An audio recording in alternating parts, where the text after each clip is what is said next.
les doy la bienvenida formal al noveno Congreso Interfaces 2021. Damos entonces comienzo a nuestra comisión Pedagogía e Investigación Interdisciplinar. El Congreso Interfaces, este congreso es un espacio en el que los protagonistas de la comunidad educativa de América Latina y España compartimos experiencias pedagógicas significativas, intercambiamos vivencias, validamos proyectos y consolidamos estrategias. Este año, este congreso cuenta con 340 ponencias que están distribuidas en 33 comisiones en vivo, somos una de ellas. Cada ponencia vamos a tratar de extenderla hasta los 5 minutos, como les contaba Adrián, vamos a colaborar con ustedes en ir haciendo el seguimiento de este tiempo. Tenga presente que si hay alguna de las ponencias que está compartida por varios expositores o expositoras, ese tiempo se distribuye entre esas personas. Y nos vamos a organizar para hacer las ponencias en continuidad, una seguida de la otra, e ir recopilando entonces las dudas, las consultas que tengamos para un espacio final en el cual vamos a hacer un intercambio, una parte muy rica de este congreso. Pero de cualquier forma, mientras tanto, pueden ir, como les decía Adrián, incorporando las preguntas o las dudas que tengan a través del chat. En principio sería este nuestro orden para las ponencias. De cualquier forma, yo los voy a ir anunciando, presentando brevemente. Les dejo también el acceso que lo pueden capturar con sus dispositivos a la comisión en la que estamos, y ahí van a tener ustedes también los datos de las expositoras y los expositores de hoy y el abstract de sus ponencias. Bueno, entonces, si no tenemos más dudas, le damos pasos. Creo que se entendió. Si hay alguna duda, consulta. Si no, bueno, entonces en el orden que definimos le damos paso a nuestro primer expositor, que es Sergio Scarafia. Sergio es licenciado en Gestión de Instituciones Educativas, profesor de Ciencias Económicas, tiene un posgrado en Economía y Administración de Empresas, es docente de nivel superior y docente en nivel medio de modalidad adultos. Bienvenido, Sergio. Gracias. Bueno, gracias a todos y bueno, gracias por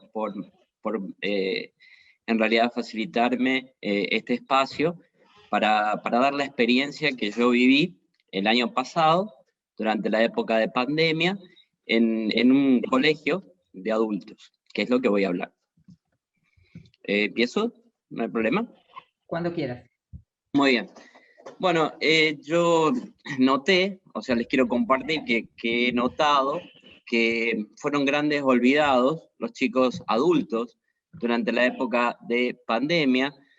Se habló de los chicos de primario, de secundario, inclusive de nivel superior, pero en este espacio, que son los alumnos adultos, no se ha tocado mucho la temática o la problemática que se evidenció, o que yo vi que se evidenció en este colegio de modalidad adulto, que está situado en un contexto muy vulnerable, donde hay gran cantidad de drogadicción, prostitución, delincuencia.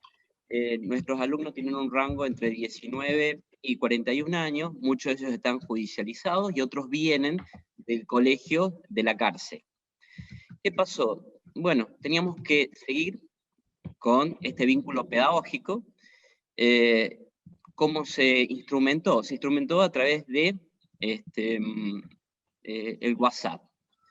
La directora estableció 5 áreas para poder dar clase a los alumnos, pero ¿qué pasó? Pasó que los alumnos no contaban con conectividad, yo he notado una exigua capacitación por parte de los docentes en el uso de las TIC. Si bien parecía que fuéramos todos expertos durante la pandemia en el uso de las TIC, se vio que hubo mucha problemática durante el año.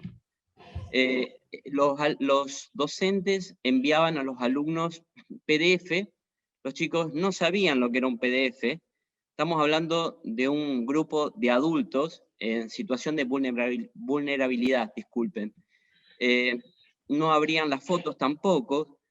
Fue muy difícil dar clase. Yo, o sea, hice un estudio, me escuché 60 audios, o sea, 10 por cada una de las aulas, viendo qué problemáticas tenían los alumnos. Ninguno decía que no aprendía.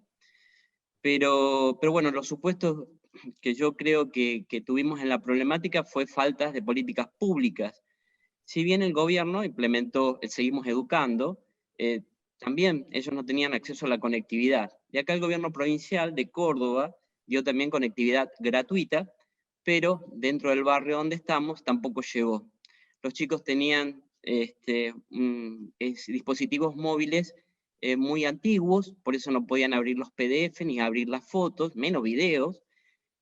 No querían que uno los llamara porque había mucho ruido en la casa, compartían entre 5 o más personas el mismo móvil, y bueno, en realidad el vínculo pedagógico fue muy fragmentado.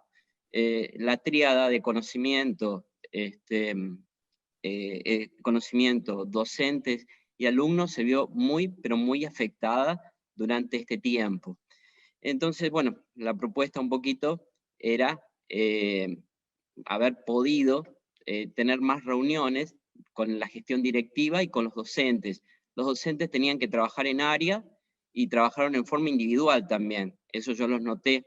Los chicos se confundían todo el tiempo, no conocían a los docentes, no conocían las materias, tampoco las asignaturas, y fue realmente un caos lo que pasó. Necesitamos urgente en esta institución, que estoy haciendo referencia, un PEI que se podría haber realizado durante el año de pandemia, a través de Zoom, o reuniones virtuales entre los docentes. Y también trabajar más interdisciplinarmente, o con un eje, que hay un eje vertebral, pero nadie lo usa, que es la cooperativa sustentable. Pero nadie lo utilizó durante la época de pandemia. Bueno, eso era un poquito explicarles lo que viví yo durante la época de pandemia en este colegio de adultos. Necesitamos, vuelvo a repetir, urgentes políticas públicas para poder solucionar este tipo de situaciones. Nada más, gracias, ¿no?, por escuchar. Muchas gracias, Sergio. Muy interesante y seguramente tendremos algunas cosas para consultarte al final. Sí, gracias.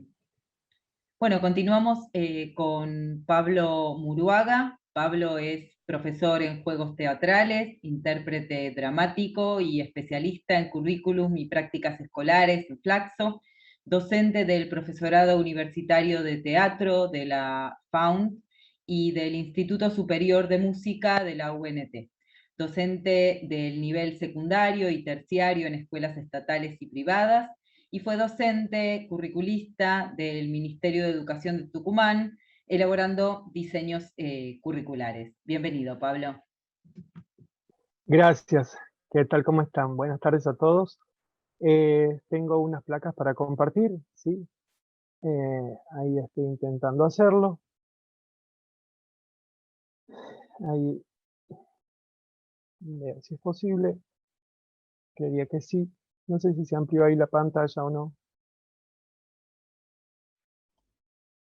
Vemos, A ver. pero no ampliado, Pablo. Ah, perfecto. Ahora me Bueno, parece. Ahora sí. gracias, Adrián. Bueno, como les decía, había una propuesta que quería compartir con ustedes, que es parte de una licenciatura que estoy terminando en tecnología educativa, en donde desde mi área de conocimiento, que es la educación artística, realicé una serie de entrevistas a algunos colegas respecto de las producciones artísticas en el nivel secundario, y es así como que esta propuesta se fue desarrollando y llegué a una hipótesis que tiene que ver con la potencia que puede otorgar un proyecto tecnopedagógico a, eh, a las propuestas de formación estéticas que fundamentalmente están vinculadas al apreciar, al producir y comunicar artísticamente. No, aunque ven mucha información allí, por supuesto no me voy a detener tanto en esa información, sí contextualizar respecto a que a partir de la Ley de Educación Nacional, perdón, la 26.206, hubo un cambio de paradigma en la educación artística, puesto que se la considera como un campo de conocimiento que contiene mucho para dar respecto de la formación integral en todos los niveles, en la cual se la considera ya un proceso de transformación, ¿sí? Puesto que empezamos a hablar también desde una ontología y una epistemología relacional respecto de cómo miramos nosotros las producciones artísticas, ¿sí? En un marco donde la intersubjetividad y el diálogo se hacen presente, ¿sí? Desde una experiencia cualificada, va a decir Dewey, ¿sí? Que tiene valor educativo, la posibilidad de interpretar la realidad desde la educación artística y por supuesto transformarla a partir de ese conocimiento, ¿sí? Y la posibilidad de reivindicar también la formación, la educación en la incertidumbre, ¿no? Y no solamente en las certezas, que creo que tiene que ver muchísimo con este paradigma crítico o sociocrítico, ¿no? Desde un enfoque liberador, diría Fentesmacher, en donde se reivindica esta mirada que tiene la educación artística. Fueron 3 experiencias las que yo traje en este momento, que tienen que ver con una obra de teatro realizada en el 5º año del Liceo Remedios de Escalada de San Martín, una escuela estatal acá en la ciudad de Tucumán, en donde la profesora, sin ninguno de los 3 casos, o sea, tuvo como la intención en indagar a las posibilidades tecnológicas que ofrecían incluso las TIC para poder abordar una producción artística. Sin embargo, sí luego pudieron darse cuenta del valor que tienen estas herramientas para poder elaborar producciones artísticas. Hubo un cortometraje también que trataba el ciberbullying y también otro cortometraje de la escuela secundaria de Villa Amalia, en donde los chicos pudieron indagar también, puesto que estaban enmarcados en proyectos en donde indagaban leyendas que tienen que ver con un cementerio que hay acá, entonces le pusieron ahí entre muertitos y milagreros y zombies yanquis. Hay una categoría muy interesante que trabajan Schwartzman, Tarasov y Trech desde el Pendelaflaxo, que tiene que ver con el núcleo genético de la educación, en donde este núcleo, nos advierten, tiene que ver con la posibilidad de apropiarnos de la tecnología, ¿no? Desde el entender de que hay múltiples contextos, que hay centralidad en las interacciones, ¿sí? Me refiero a las interacciones entre docentes, alumnos y el conocimiento, ¿sí? Un docente mediador, vínculos entre pares, y la tecnología como territorio, ¿no? La posibilidad de mirar el diseño como un marco de acción posible de ser cambiado, posible de ser modificado cuando la situación lo requiere. En este sentido podemos decir que el proyecto tecnopedagógico en el área de la educación artística es un diseño que se reconfigura en las intencionalidades pedagógicas y didácticas, como así también en las tecnologías educativas, ¿sí? Cole va a proponerlo como un referente que en la práctica educativa, que por supuesto nos condiciona,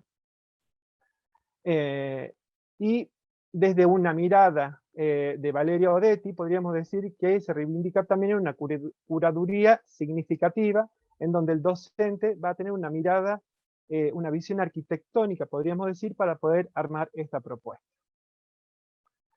El diseño tecnopedagógico, en este caso, sí, si es reflexivo, si es arriesgado, ¿sí? Si es dialogado incluso con los saberes del sujeto, ¿sí? Entendiendo que es una propuesta constructivista, se posiciona como un potenciador en las producciones artísticas entendiendo que sobre estas se puede reforzar ese discurso estético que quiere dar el autor o ese colectivo que está realizando esta acción artística, ¿sí? Procura generar climas por momentos, algunos ambientes, estéticas definidas, espacios, tiempos, estas unidades en las que muchas veces en la ficción es necesario jugar para dar una comunicación y hasta incluso para hacer una síntesis o una poética determinada, lo mismo que en producciones en donde hay interacción con el espectador, dinamiza también experiencias estéticas diversas y por supuesto también procura la integración críticas de los lenguajes, ¿sí? Todo esto en el marco justamente de poder potenciar una propuesta formativa que pueda reivindicar los saberes de los alumnos, permita un diálogo permanente, posiciones, mensajes, como por ejemplo, decíamos recién en la experiencia del ciberbullying, ¿sí? Que procuren concientizar al espectador respecto de algunos discursos en el arte. ¿Sí? Perdón si me pasé unos minutos, estaba calculando ahí. Eso es todo. Muchas gracias. Gracias a vos, Pablo. Ahí justito, no, estuvo muy bien. Gracias. Genial. Ahí dejo de compartir. Bueno, muchas gracias. A Bueno, vos, vamos Verónica. a continuar entonces con Paola Ladino Marín. Paola es comunicadora social, periodista, magíster en educación, especialista en pedagogía para la docencia universitaria y especialista en mercadeo de servicios. Tiene trayectoria como docente e investigadora en temas de comunicación, educación y mercadeo. Bienvenida, Paola. Muchas gracias. ¿Me confirman si me escuchan, por favor? Sí, te escuchamos bien. Ok, bien, pues yo voy a compartir pantalla. Ya están viendo mi presentación. ¿Sí la previsualiza?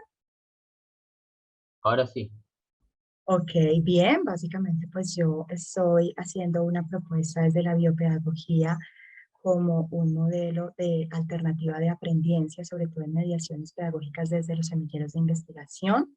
Es una alternativa desde la práctica para investigar en el ejercicio de comunicación comunitaria. Mi campo problemático fértil era pues cómo nos educan en la investigación. Encontramos, digamos, conocimientos fragmentarios, digamos, con un gran, digamos, cúmulo de datos que hacen muchas veces que el estudiante en comunicación, pues no, o el estudiante en investigación le tome tedio o un poco de aburrición al método. Entonces, quise traer acá a la caricatura de Mafalda sobre la educación tradicional, como con un metro cabrá acá todo en la cabeza. Y pues de allí quise destacar algo que Denis Nachmanovich trabaja y es como desamurallar la educación y mostrar nuevos paisajes educativos. Quiero compartirles un poco mi experiencia significativa de enseñanza en la investigación en comunicación social. Soy colombiana, soy de la ciudad de Bogotá. Bogotá es la capital del país, realmente pues no podemos hablar de que el tema de seguridad en Bogotá sea exactamente igual como en otros territorios en Colombia, pues para nadie es un secreto un poco los hechos de violencia y de conflicto armado que han existido por más de 60 años. Entonces, parte inicial de mi ejercicio de investigar en comunicación fue sentarme con el grupo de estudiantes y decir sobre qué quieren investigar. Y eso ya hizo un poco como entrar a conectarme con ellos y preguntarles qué desean. Para muchos, de los cuales pues estaban también en la ciudad de Bogotá, era un poco ajeno el conflicto, porque los medios tradicionales muestran una cara, es como un lenguaje como acá están los buenos y los malos, cuando realmente hay muchos matices. No podemos hablar de que todos los actores de gobierno hayan obrado de la misma forma, porque pues existían ausencias del Estado en el país. Quisieron entrar a hablar de eso, entonces lo que hicimos fue un proceso que yo llamé, cambié los títulos, por decirlo así, no como que planteamiento del problema, metodología y resultados, sino lo varié, dije vamos a crear y utilicé el diálogo como un tema colectivo, sentarnos a hablar con las personas que habían sido víctimas y victimarios del conflicto, como desestructurar esas dos partes para hablar con personas. Finalmente, todos somos actores que directa o indirectamente hemos sido víctimas, entonces quise entrar como un método, el diálogo, Luego una fase que se llama miramos, revisamos nuestro entorno, conozcamos un poquito la historia de dónde viene el conflicto armado en Colombia. Estábamos hablando de jóvenes de 17, 18 años que tal vez pues no tuvieron el referente de la guerrilla de las FARC de los 50, inspirados en el Che Guevara, ni de los 80 cuando el narcotráfico Pablo Escobar llega, sino época de los 2000, cuando tal vez después de un gobierno pues la mirada había cambiado de varios gobiernos. Luego dijimos, conectamos, lo llamé, ideas para conocer nuestra historia, narrativas, y acá en los diálogos comencé a utilizar el recurso periodístico que utilizan los estudiantes, como la fotografía, la crónica, además de la fotografía y la crónica, la cartografía, o sea, quise que se disfrutara en el tema. Entonces, asumimos roles como en una unidad de prensa, como en un medio informativo, quién va a ser el camarógrafo que va a rastrear, eso que llamamos en metodología de la investigación, quién va a sistematizar los datos, no quise elevárselos a ese modelo tradicional, sino tal vez a jugar a través de la creatividad que vas a registrar. Hubo roles de fotógrafos, de camarógrafos, de cronistas, y se la gozaron. Entonces quiero mostrar, pienso que más material fotográfico de la expectativa.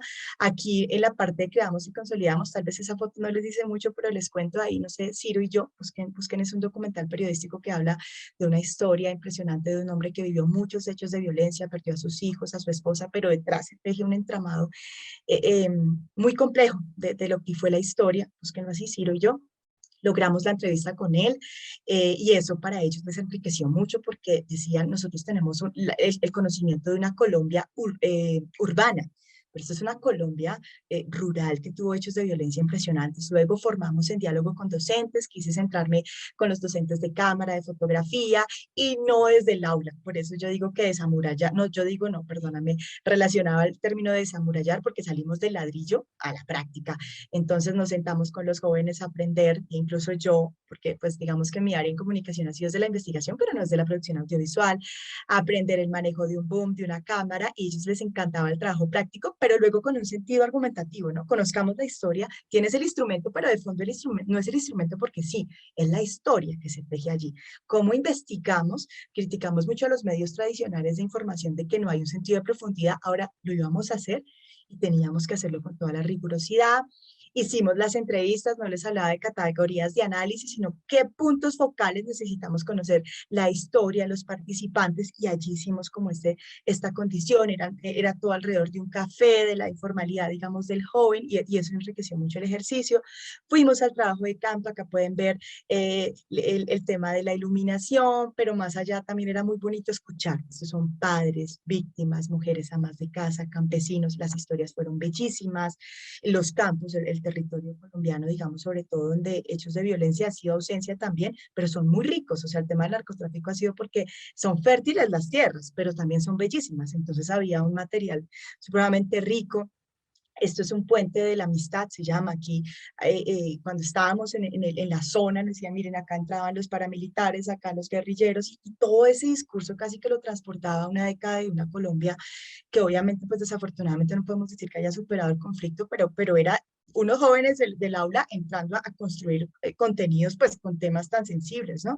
Aquí no trabajamos el amarillismo, más bien el respeto a la historia y al contexto y a la comprensión sobre lo que estaba tejiendo. Entramos con líderes sociales, con instituciones policiales. Acá no hablábamos de buenos y malos, acá nos reunimos todos para conocer ese contexto, jóvenes estudiantes, hicimos cartografías. En la cartografía hay elementos supremamente fuertes. No sé si ustedes alcanzan a ver, pero la última imagen es una cartografía. A un niño le preguntábamos, dibuja cómo ves la paz y la guerra. Y el niño, estamos hablando de un niño de 4 o 5 años, dibujó una persona colgada en un árbol. O sea, imagínense lo que ve un niño en una zona de estos. Esto también fue un poco como ver otra realidad que no nos venden o que no sabemos, y que fue la oportunidad. Las cartografías, hicimos un evento y en el evento mostramos los productos que a veces Colciencias acá en Colombia o entes nos miden, ¿no?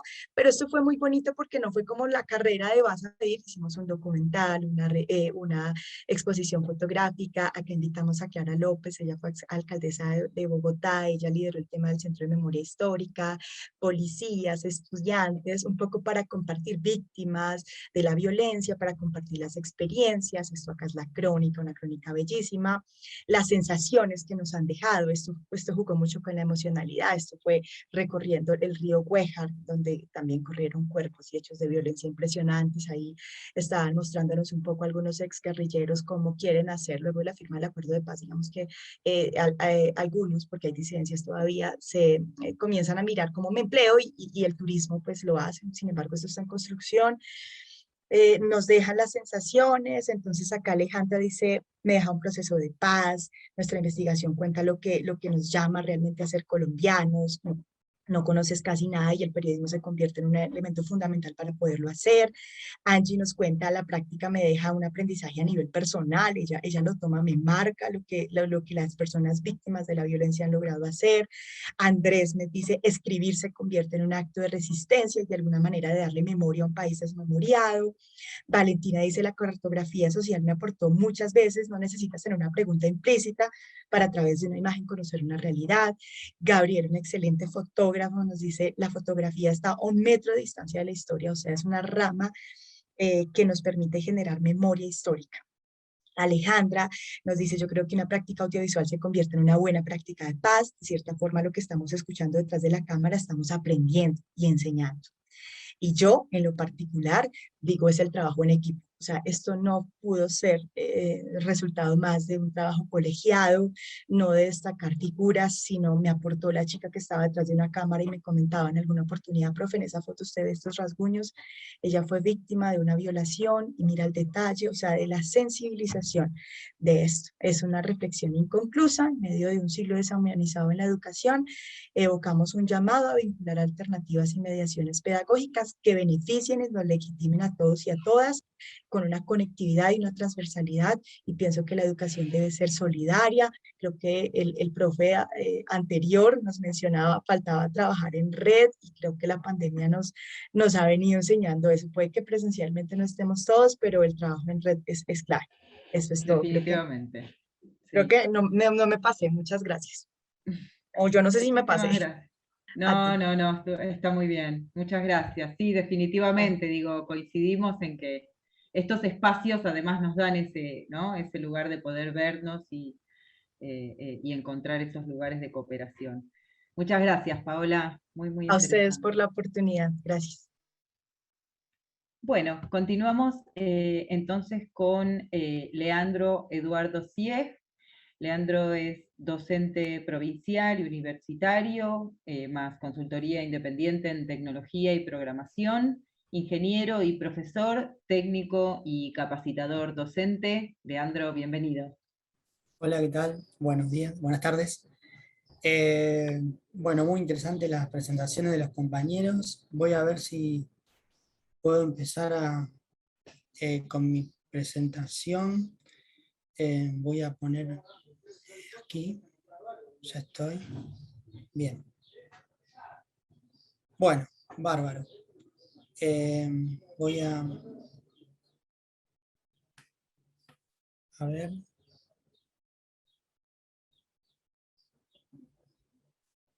Ahí está. Bien. Bueno, para empezar, bueno, agradezco al Congreso Interfaces 9ª edición por la oportunidad. Ya el año pasado también estuve y bueno, fue una experiencia muy interesante y muy importante. Bien, el tema que voy a analizar ahora y que fue el que realicé el estudio, donde trabajo, es el tema de la evaluación y en tiempos donde hubo este cambio por la pandemia y muchas actividades, principalmente de niveles superiores y universitarios, se dieron en la virtualidad. Todavía se están dando en la virtualidad porque recién están volviendo a la presencialidad a los niveles medios, ¿no es cierto? Bien.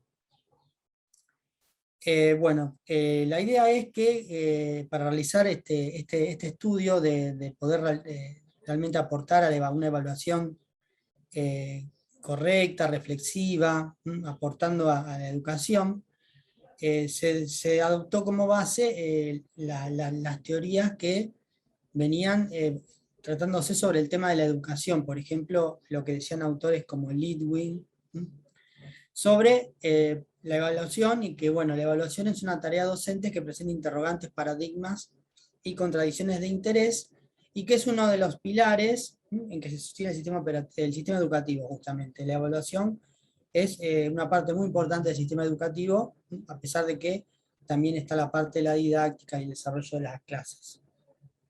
Bien. Entonces, se quiere reflexionar sobre la complejidad de la evaluación como aprendizaje, como proceso, y más en la virtualidad en el contexto actual. Ante la coyuntura actual hay que describir el proceso evaluativo desde una versión amplia y no reduccionista, en una simple nota que confunde a la teoría, a la evaluación y a la acreditación, bueno, con sus diferencias, con la teoría de la medición, ¿cierto? Tratar de evitar confundir la evaluación con la teoría de la medición. Entonces se plantea cómo evaluar la comprensión de los aprendizajes por parte de los alumnos y qué estrategias evaluativas e instrumentos aplicar, estrategias de evaluación. Además, la evaluación como proceso sociocultural, histórico y político que involucra a los actores productivos y sociales. Esto es, docentes, alumnos, instituciones educativas y las familias involucradas. Bien, es importante en la actualidad representar la evaluación desde una óptica, entonces dijimos multireferencial, que en este sentido que no sea reduccionista a un solo ámbito, como la medición, por ejemplo, a un solo eje, porque cuando el docente evalúa los aprendizajes de sus alumnos, el problema tiene foco en aplicar estrategias de valor para distinguir los aprendizajes construidos de los almacenados que refieren a la memoria, pero que no implican necesariamente comprensión. Memorizar no es algo despreciable, desdeñable, si se considera que un alumno para realizar determinadas operaciones mentales recurre a su memoria, ¿no? Hechos, conceptos y datos almacenados en su memoria, pero bueno, se enfoca más a la parte de comprensión y adquisición de conocimientos. Por esto es necesario para el docente a cargo de un curso plantearse estrategias evaluativas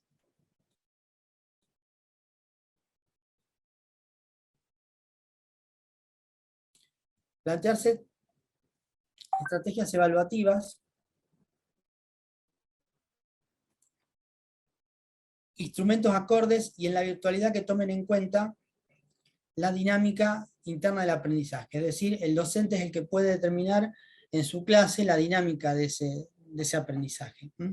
Y los nuevos paradigmas educativos que relacionan el aprender con la investigación. Entonces, mediante estas estrategias se pueden lograr aprendizajes dinámicamente y al mismo tiempo evitando la mecánica memorística.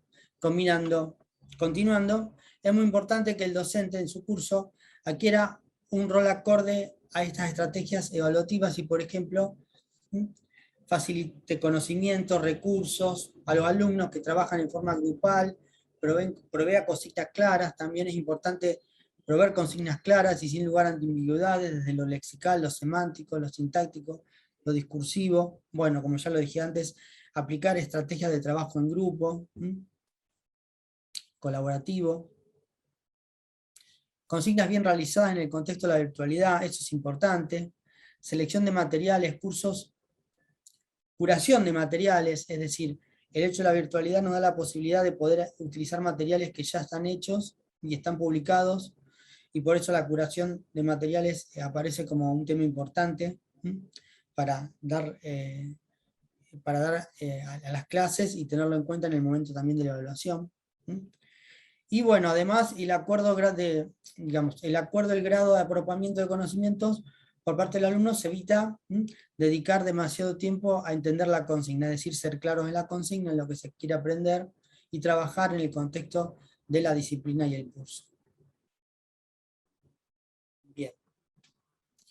Entonces, la idea es, basándonos en las teorías que ya hay de la educación antes del contexto actual, tomarlas como base y aplicarlas en el contexto actual, sabiendo que los principios básicos se van a mantener, es decir, los principios básicos de la enseñanza, el aprendizaje, en la evaluación siempre se van a ser los mismos, van a mantenerse. Y bueno, la idea es, mediado por la TIC de una manera no instrumentista, considerar la evaluación no una mera medición. Actualmente en las universidades, como en otros niveles, la evaluación es uno de los temas más complicados y que más interés, el año pasado, por ejemplo, la evaluación fue el tema que más estuvo en la boca de todos, es decir, cómo evaluar, cómo tomar un examen, de qué manera, y bueno, y se plantean, por ejemplo, estrategias desde que lo que van al estudiar, o sea, a evaluar el proceso completo de los alumnos, mediante diferentes tipos de tareas durante todo el cursado, participación en foros, trabajos en grupo, ediciones compartidas de documentos, presentaciones compartidas, bueno, chats, foros, ya lo dije, hacer alguna wiki, bueno, todos recursos que están disponibles en internet y que permiten insertarse a las clases y a la evaluación en particular.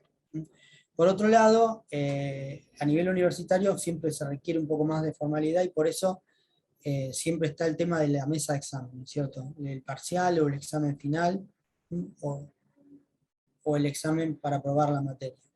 Ese examen, generalmente las técnicas que se utilizan son entre tener un trabajo que se le da al alumno para que lo haga en un determinado tiempo y después lo pueda defender virtualmente. Entonces se le dice al alumno, bueno, usted tiene que hacer esta tarea, después lo tiene que defender virtualmente en una fecha determinada. Generalmente se utilizan los recursos virtuales, pero ahí se tiene la capacidad de poder determinar de a cuántos, es decir, no todos juntos, de 1, 2, 3, bueno, eso se evalúa en el momento, en función de la cantidad de alumnos y otras cuestiones que puedan surgir.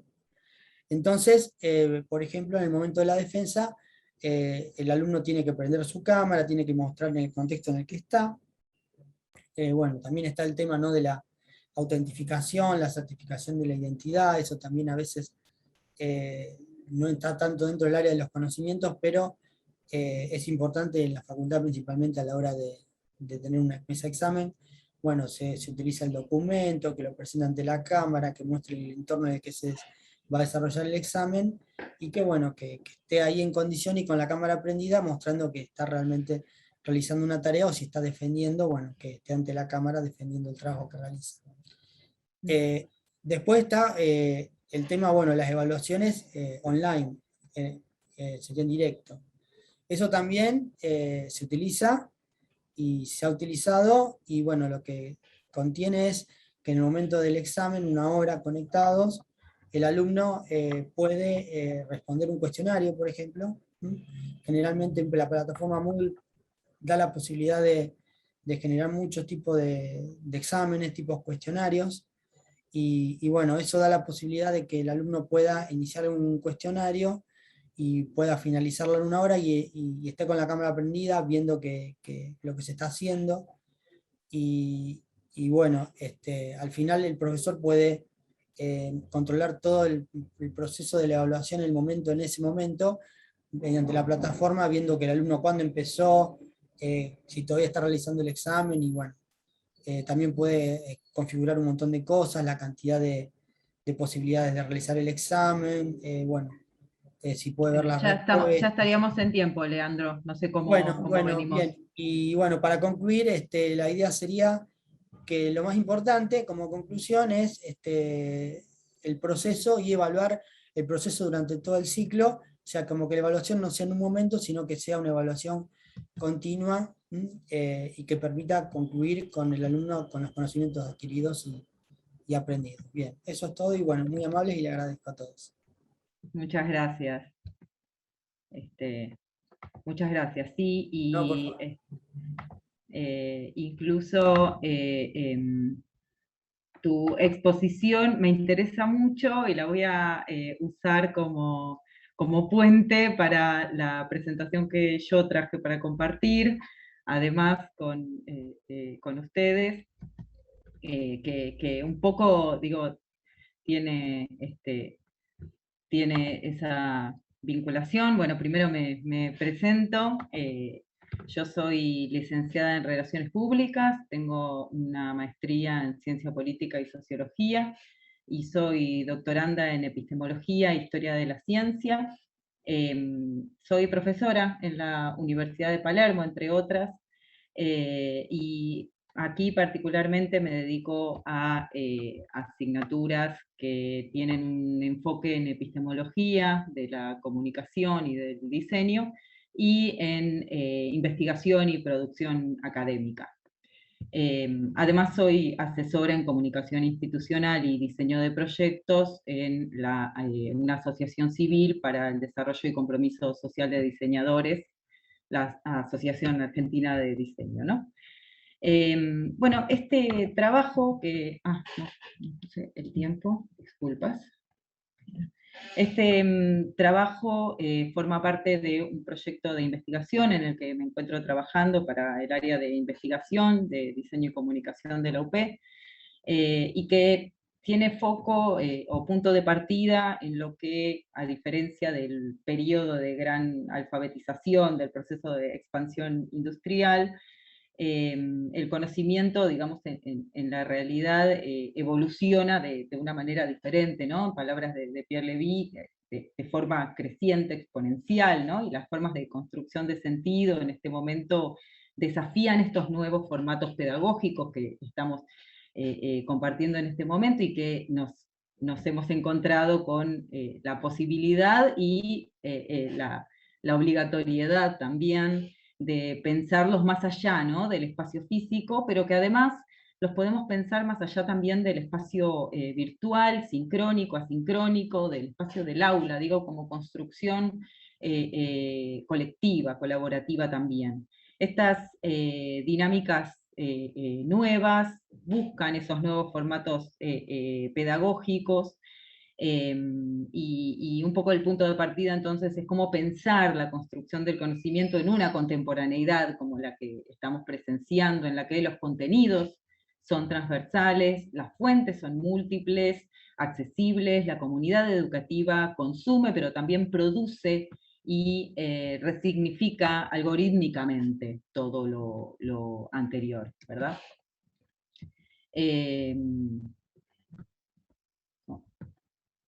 Bueno, debería, ahí está.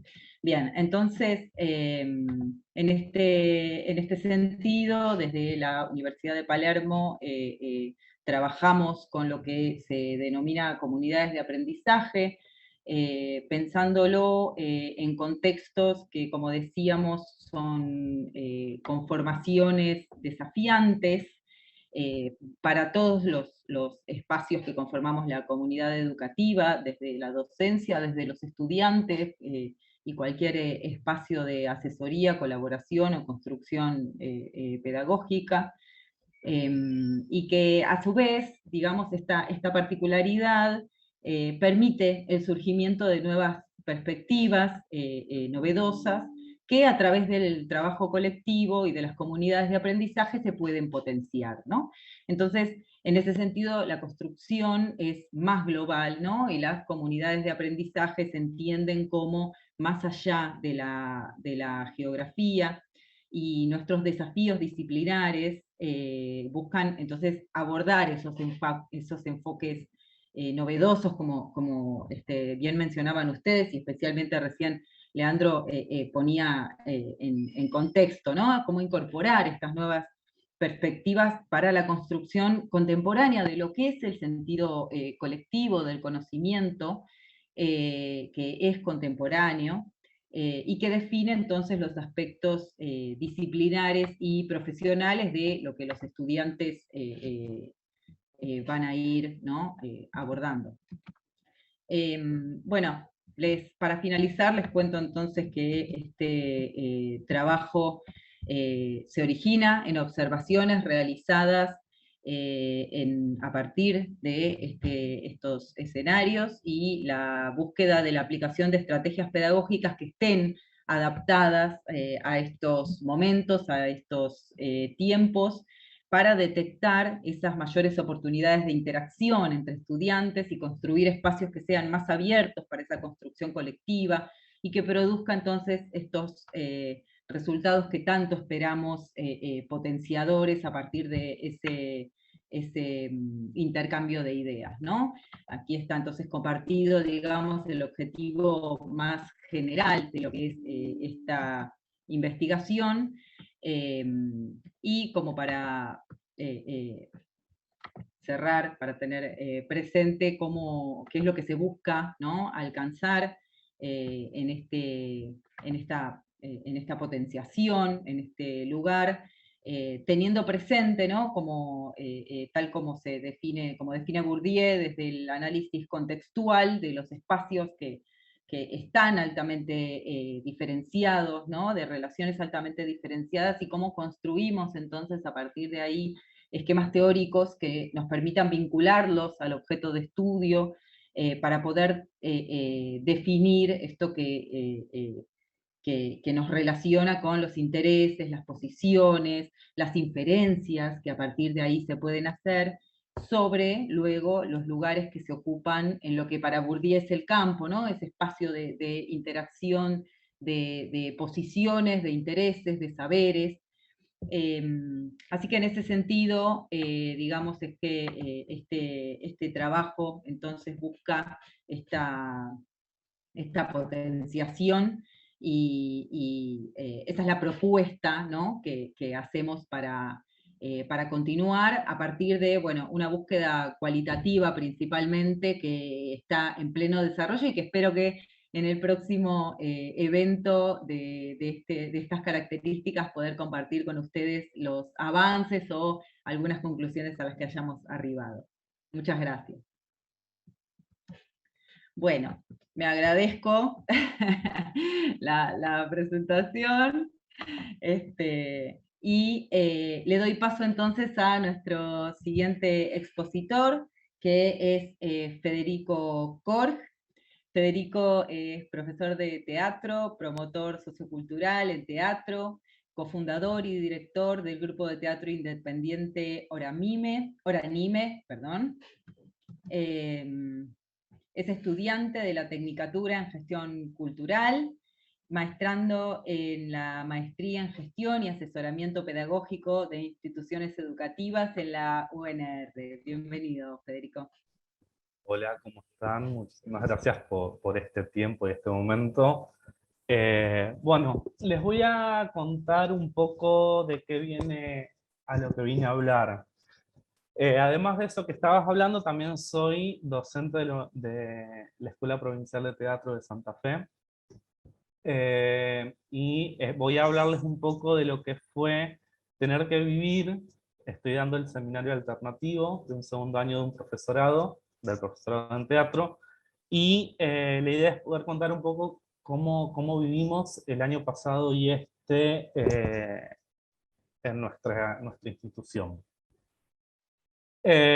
Nosotros, bueno, el teatro es poner el cuerpo, es trabajar la experiencia, es poder conectarse con el otro en un mismo espacio, en un mismo momento, en un mismo tiempo. Tiene que ver con ese tocar y oler, y activa esas sensibilidades del cuerpo. Para nosotros la pandemia nos obligó al aislamiento, al perder y el extrañar ese contacto con el otro. En la educación, básicamente, como les habrá pasado a muchos, en el mejor de los casos se pudo digitalizar un poco. Pero para el docente de teatro, en realidad nuestra praxis se tuvo que enfrentar a un abismo. Los docentes de teatro tuvieron que empezar a pensar su quehacer para poder redefinir el tema del contacto con el estudiante. Porque perdimos la mirada directa, el sentir, el percibir el gesto mínimo del otro. El teatro es una experiencia viva, es una experiencia de contacto, es una experiencia donde los cuerpos se fusionan, uno reacciona, acciona, para contar justamente experiencias. Entonces la experiencia se termina convirtiendo en el eje de la educación teatral y del aprendizaje del teatro. Nos tuvimos que preguntar, como docentes nos pasó de que llegamos a un espacio de crisis donde no se puede enseñar el teatro. Desde la virtualidad no se puede enseñar el teatro. Era el momento donde todos nos estábamos cayendo. Entonces este año salió un proyecto de investigación, justamente en mi seminario, que fue esto de poder pensar la experiencia del teatro en los medios digitales. nos tuvimos que empezar a pensar muchas cosas. Cuando estamos con el cuerpo presente dentro de un aula, dentro de un espacio, ¿qué nos pasa en el cuerpo? ¿Cómo lo vive el cuerpo? Nos cansamos, nos reímos, nos ponemos tristes, conversamos, inclusive hasta poder pensar en la posición del cuerpo de un estudiante en clase. ¿Cómo se sienta un estudiante en el aula, en determinado tipo de silla, con determinado tipo de banco, en determinado lugar está el pizarrón, el docente se mueve, cómo gira el cuerpo del estudiante? Y darnos cuenta que cuando pasamos a la virtualidad, en realidad estamos todos como estamos ahora, sentaditos cómodos en una silla pseudo gamer, disfrutando o mirando esa pantalla, esos gestos, y el cuerpo está tieso, rígido, no se cansa, no está incómodo, y pensarnos en qué nos pasa realmente cuando, qué perdemos en ese momento de clase, en ese momento donde se digitaliza la enseñanza. Y las preguntas fueron claves. ¿Cuáles son las sensaciones? ¿Cuáles son las emociones que nos queda después de una clase de teatro presencial? ¿Se pueden replicar? ¿Se puede enseñar la experiencia del teatro en los medios digitales? Hasta un momento, como una cuestión negacionista de nuestra rama, porque los teatreros somos muy negacionistas de ciertas cuestiones y muy absolutistas en otras. No, yo me pongo a pensar con mis estudiantes y con las pibas dijimos sí se puede. Se puede experimentar el teatro en la digitalidad. Se puede pensar el teatro en ese sistema binario. La cuestión fue cuál era la forma. Y la forma fue la transmedialidad. La transmedialidad es justamente buscar plataformas y formas de crear un universo que las contenga y a través de eso poder generar una experiencia. Ese universo, por ejemplo, yo siempre ponía este ejemplo. En algún momento Stan Lee creó un superhéroe y hizo un cómic. Y para ese superhéroe después le creó otros amiguitos. Teníamos el Hombre Araña, teníamos Capitán América, teníamos, bueno, un montón de superhéroes que lo acompañaban. Pero como esos superhéroes a su vez tuvieron que generar, y los propios creadores tuvieron que generar otros medios de llegar. Ahí salieron las figuritas de acción, salió el cómic, salió los dibujitos animados que veíamos allá lejos del Hombre Araña, que hoy se convierten en memes. Después aparecieron las páginas web, los juegos de video, y después aparecieron las películas, y después aparecieron las audio. Fueron buscando, fue buscando el universo Marvel, por ejemplo, fue buscando la forma de seguir generando nuevas experiencias. La idea de nuestro seminario fue poder ocupar todo eso que ellos crearon y decir, ¿podemos generar experiencias en el teatro? Y sí, las podemos generar. Quizás no vamos a llegar al mismo nivel de experiencia de la presencialidad, pero sí podemos generar aprendizajes significativos. Porque si nos poníamos a pensar por qué teníamos que hacerlo, porque con nuestras estudiantes nos dimos cuenta de que el docente se tenía que preparar para esta situación.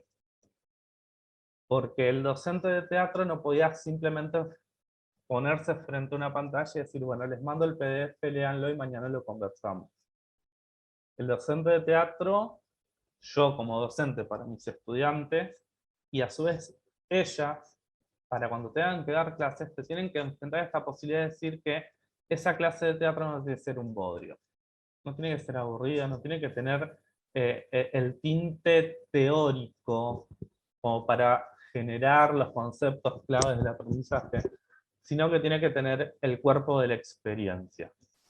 Y así empezamos a pensar cómo transponíamos todas esas experiencias y esos juegos y esas formas de acceso al cuerpo teatral dentro, que estaba dentro de la presencialidad, cómo lo transponíamos luego a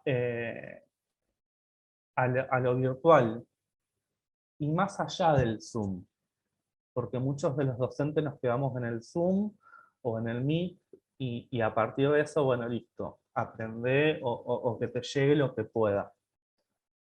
Y fue un trabajo muy interesante de investigación porque empezamos a analizar cada una de las plataformas que nos podían generar una mínima experiencia en esa transposición y esa transmediación del tema. En un primer cuatrimestre empezamos con las chicas y digo, bueno, hay un texto acá, les paso un PDF, vamos a transmediarlo.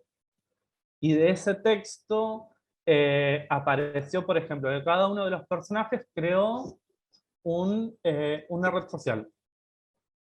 Entonces teníamos la posibilidad inclusive hasta de convivir con aquel otro que estaba fuera del cuerpo del personaje, pero estaba dentro de la vida y de la red del personaje.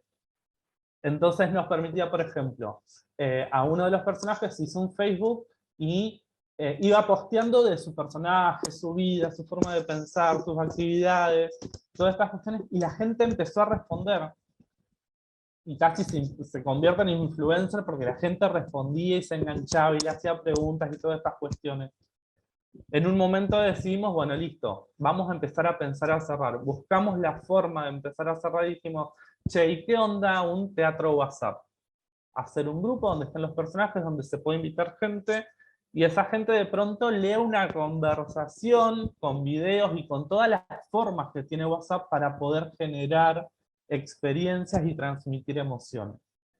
Y bueno, ahora están en proceso las chicas de presentar eso, pero básicamente este proceso de investigación nos llevó a pensar y a buscar la forma de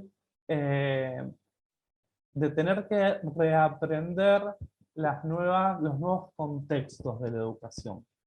Pero sobre todo para nosotros como docentes de teatro, nos abrió la posibilidad de decir que no todo está perdido, siempre y cuando tengamos la necesidad y el amor por poder generar esas experiencias, esas emociones. Así que bueno, eso es lo que por ahí traje para contarles, y gracias por escuchar y estar ahí atentos. Gracias a vos, Federico, muy, muy interesante. Bueno, ahora voy a presentar a Pía. Antes, Karen, yo te mandé un chat para pedirte un detalle de tu bio. Fíjate si me lo puedes pasar, así después de Pía te puedo presentar. Bueno, entonces continuamos, gracias de nuevo, Federico. Continuamos con Pía Biglione. Pía es médica, magíster en Fisiología del Ejercicio, diplomada en Educación Médica, docente adscripta en Fisiología en la UBA, profesora titular de Fisiología en Medicina y Nutrición en el CEMIC, en Medicina y Odontología, y adjunta en Medicina en la Universidad Austral. Tiene más de 50 trabajos de investigación y resúmenes publicados, y otras tantas comunicaciones también presentadas. Muchas gracias, Pía, bienvenida. Hola, ¿qué tal? Buenas tardes. Bueno, sí, yo soy médica ante todo, y lo que quería compartir era un poco la experiencia de, sobre todo me voy a circunscribir en la UBA, porque en realidad yo soy egresada de la UBA, con todo lo que eso implica, venir de la Universidad Nacional, estatal, además pública, gratuita, y ¿qué es lo que me motiva un poco a hacer esta charla? Bueno, lo que he vivido y lo que vengo viviendo en estos 2 años. Desde que se inició la virtualidad, lo que quedó en descubierto fueron las falencias que tiene en este momento el sistema por la cantidad de alumnos que tiene medicina, y que lamentablemente en el correr de este año y medio, y producto de la virtualidad que se sostiene, y que lo más terrible es que pretenden seguir sosteniéndola.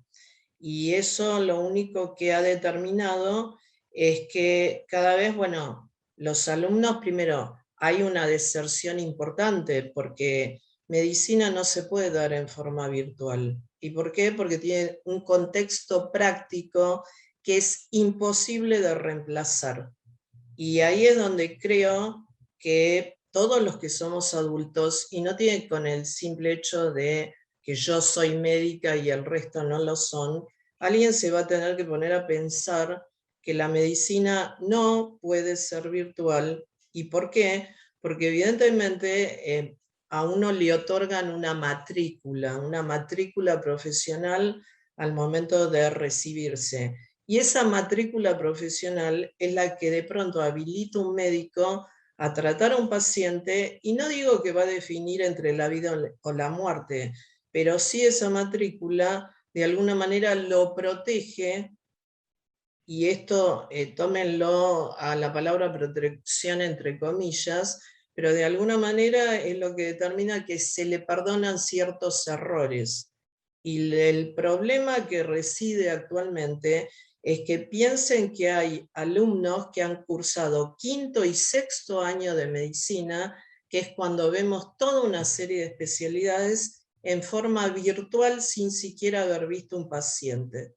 Entonces hay chicos, y les digo porque además yo soy ayudante, o sea, me desempeño como jefa de trabajos prácticos, tengo a cargo la escuela de ayudantes de una asignatura del ciclo básico, y tengo ayudantes que me dicen, yo no sé qué voy a hacer cuando me entreguen la matrícula. Y eso es patético. Y lo más patético de todo esto, y eso es lo que a mí particularmente me preocupa, es que la Facultad de Medicina quiere seguir el año que viene en la virtualidad. Y amparándose en que desde el punto de vista de lo que es el edificio, piensen que se ha calculado que aproximadamente por día pasan por la Facultad de Medicina, pueden llegar a pasar más de 5.000 personas por día. Entonces, la realidad, bueno, para que tengan una idea, yo lo presenté el otro día también una charla acá en la Universidad de Palermo. Para que tengan una idea, la cátedra donde yo estoy en este momento, si bien son 4 franjas horarias, son más de 2.500 alumnos. ¿Y cuál es el problema y por qué la Facultad de Medicina no quiere volver a la presencialidad? Porque ¿cómo hace para manejar esa cantidad de alumnos cuando, por ejemplo, dentro del ámbito de la Facultad de Medicina hay pisos que no hay baños? O sea, esa es la realidad de la Facultad de Medicina. Y entonces la pregunta que yo me hacía, y creo que es aplicativo también para otras carreras, no se puede seguir de esa manera. Entonces, nosotros como adultos no se puede seguir insistiendo con que no, todo anduvo perfecto, nos adaptamos bien, los chicos les encanta esto porque tienen más tiempo. No, la verdad, eso es creer o llenarnos de mentiras y crearnos una falsedad. Lamentablemente, yo lo que veo que, y piensen una cosa, yo también a veces a los alumnos míos les digo, si yo volviera para atrás y me volviera a posicionar como alumna y me hubiesen dicho que iba a ser 2 años de medicina en la virtualidad, probablemente no me hubiese recibido de médica porque dejaba, abandonaba. Y es lo que yo estoy viendo con muchos de mis alumnos. Se van. O sea, dicen, no, prefiero seguir otra cosa, porque si no, el problema es que no nos estamos dando cuenta que los vamos a hacer asumir responsabilidad como médicos cuando ellos mismos no se sienten capacitados para hacerlo. Y lo mismo, si un chico inició hoy, el año pasado, virtualmente la carrera de medicina y ha hecho materias, a ver, por más que ustedes no sean médicos, ¿saben lo que es anatomía virtual? Que un alumno no pueda ver un preparado anatómico, que no sepa realmente poder distinguir dónde está la arteria, dónde está la vena, porque nunca lo vio, es trágico. Bueno, entonces, la pregunta que yo me hago es, ¿cuándo los adultos y los que son responsables se van a poner a analizar esa situación? Porque no tiene que ver exactamente con generar un método evaluatorio distinto. Yo estoy hablando del aprendizaje, que es todavía más básico. La evaluación, bueno, la evaluación fue un desastre, porque imagínense que la UBA, la Universidad de Buenos Aires, no tenía plataforma para poder hacer frente a hacer una buena evaluación. Pero eso sería lo mínimo.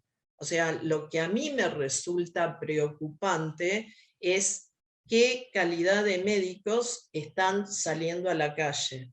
Porque si no, después nos quejamos y decimos, bueno, qué problema que hay desde el punto de vista del sistema sanitario.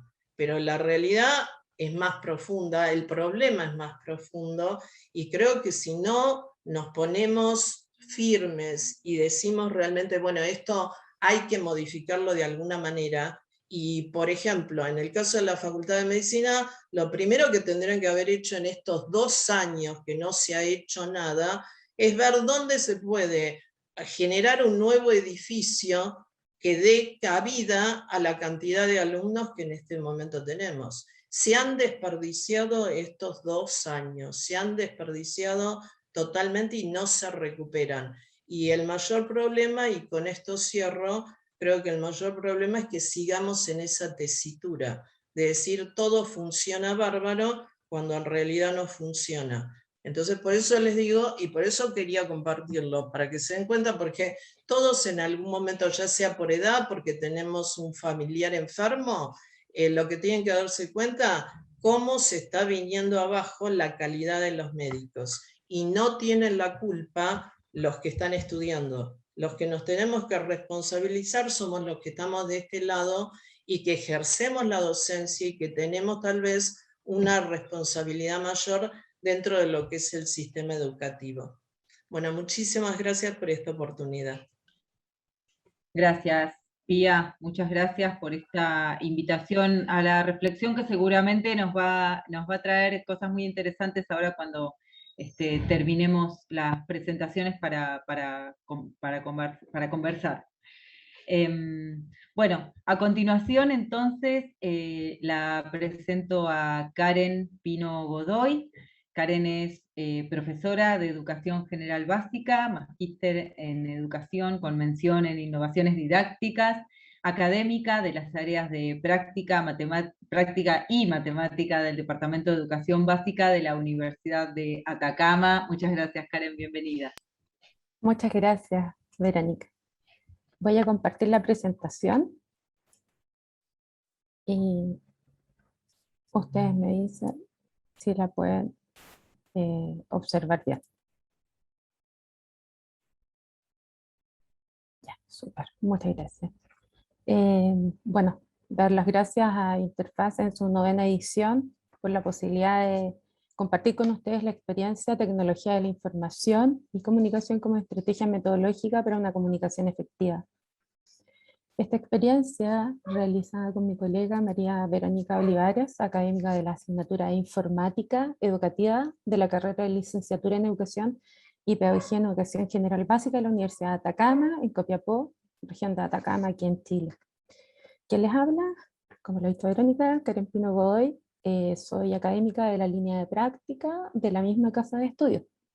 Para contextualizar, quiero comentarles que la mayoría de nuestra carrera tenemos en el 6º semestre la asignatura de Informática Educativa. En este caso ustedes la pueden apreciar de color amarillo, es una asignatura del plan general que es común para todas las pedagogías que se imparten en la Facultad de Humanidades y Educación. Aquí encontramos las carreras de Pedagogía en Inglés, Pedagogía en Educación Parvularia, Pedagogía en Educación Física y nuestra carrera que es Pedagogía en Educación General Básica. En el 7º semestre se encuentra la asignatura de Informática Educativa para la Educación Básica. Esta está asignada con el color verde, es una asignatura de especialidad que es propia de nuestra carrera.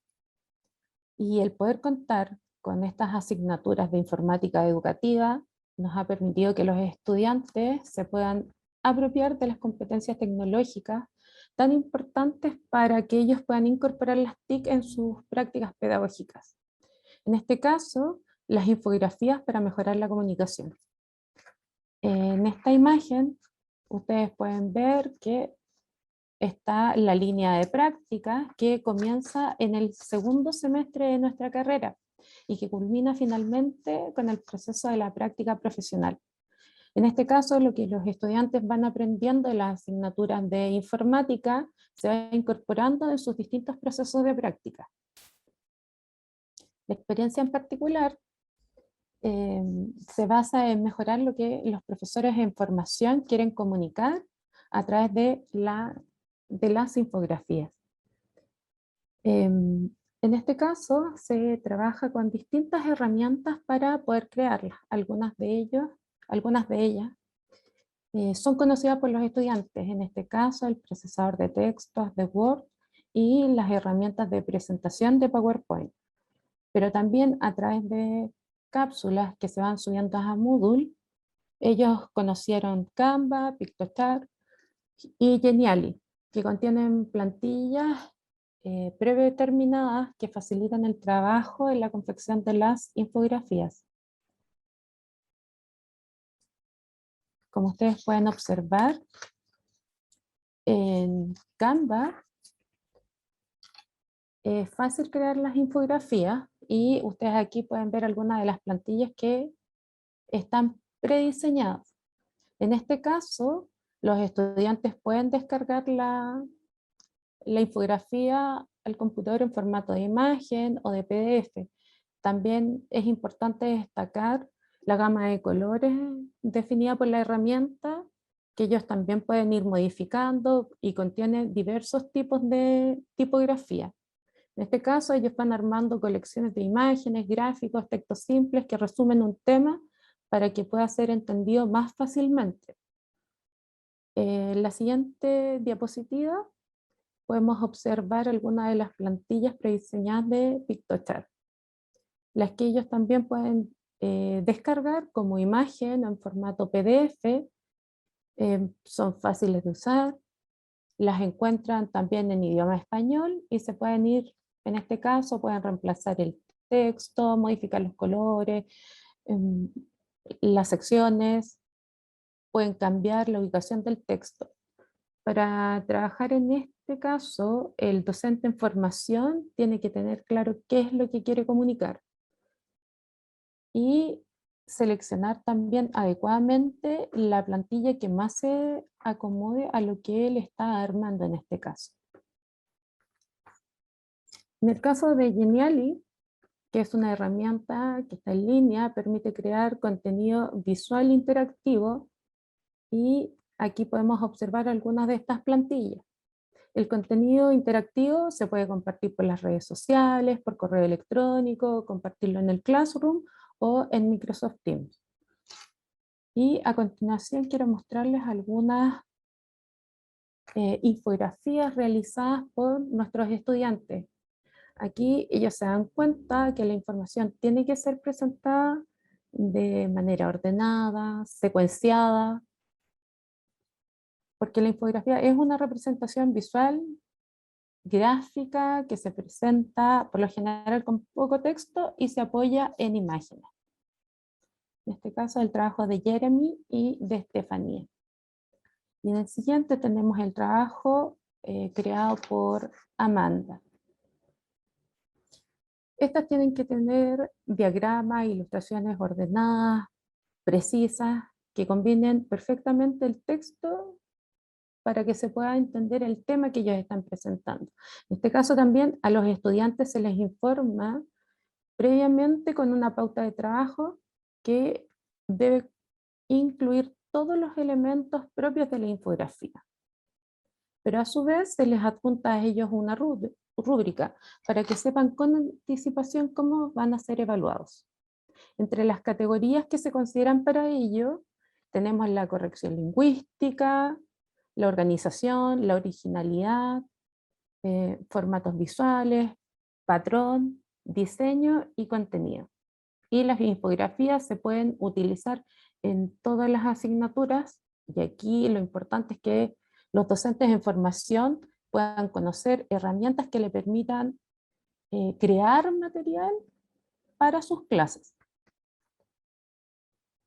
Ya para terminar, es importante que nuestros estudiantes vayan adquiriendo competencias para saber comunicarse e interactuar en ambientes digitales, hoy día más que nunca. Crear y editar contenidos digitales en diferentes formatos y usar las TIC de forma creativa. Esta experiencia es solamente da a conocer una de las herramientas que se van trabajando en la clase, en la asignatura de informática educativa. Con eso quiero concluir y agradecer nuevamente la oportunidad de poder compartir con ustedes esta experiencia. Muchas gracias. Muchas gracias, Karen. Muchísimas gracias, muy interesante. Bueno, para concluir, entonces, les voy a presentar a nuestra siguiente expositora. Se trata de Marina Florencia Rapetti.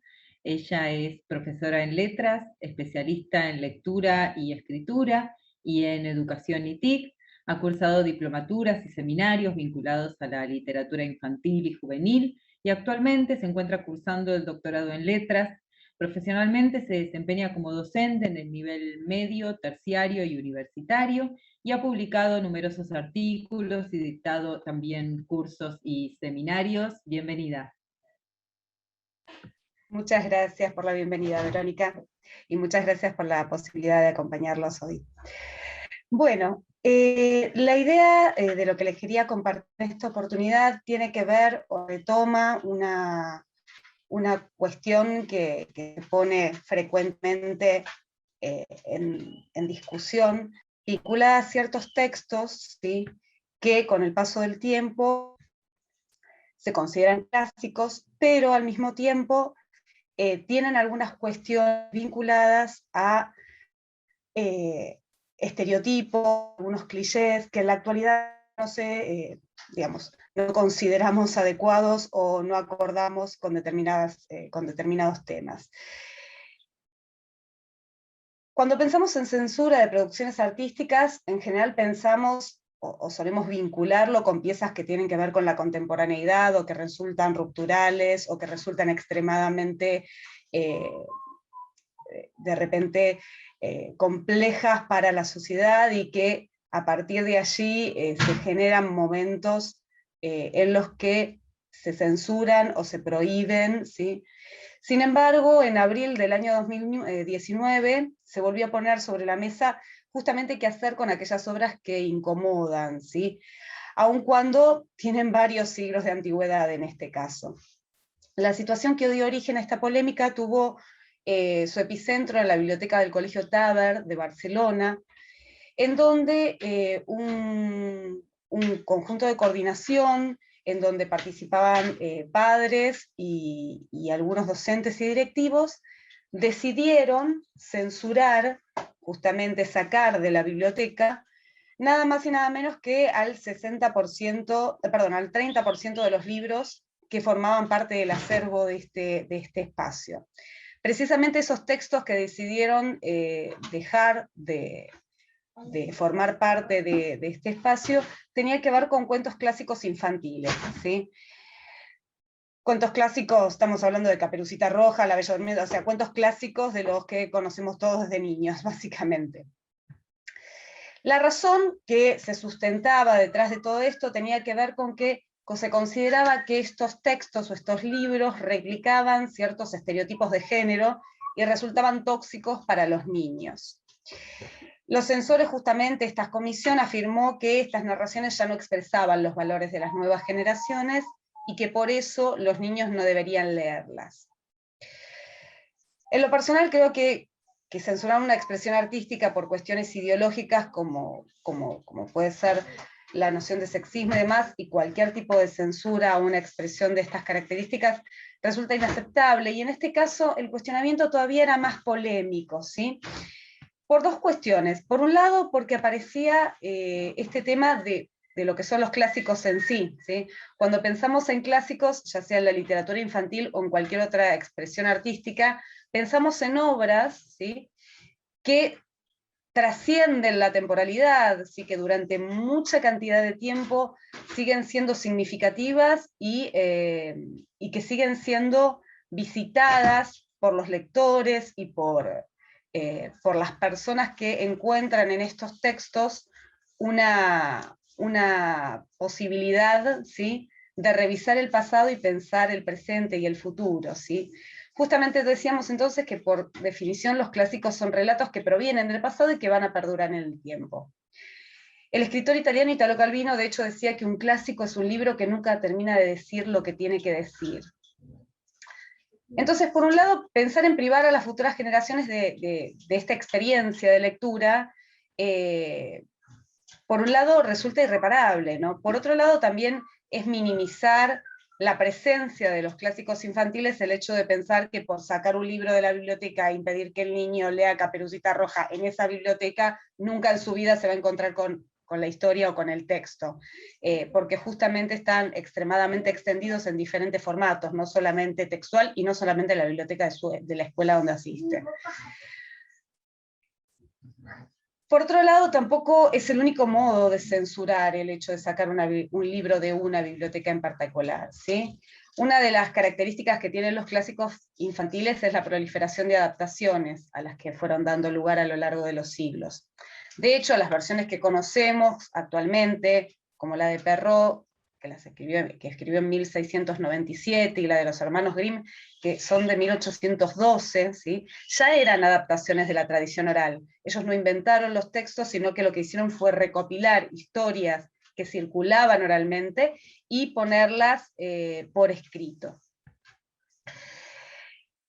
De hecho, Marc Soriano, que es un investigador en el área de la literatura infanto-juvenil, dice que la adaptación no es algo nuevo, que no puede reducirse a la censura ejercida por los adultos sobre ciertos libros. Y Marcela Carranza, por su parte, que es especialista en clásicos infantiles específicamente, va a enfatizar que siempre por detrás de cierto tipo de adaptaciones se puede vislumbrar representaciones del lector infantil que están sujetas a prejuicios, a estereotipos, a limitaciones. Por eso la idea de adaptar en literatura infantil muchas veces es también una máscara, ¿sí?, para la censura.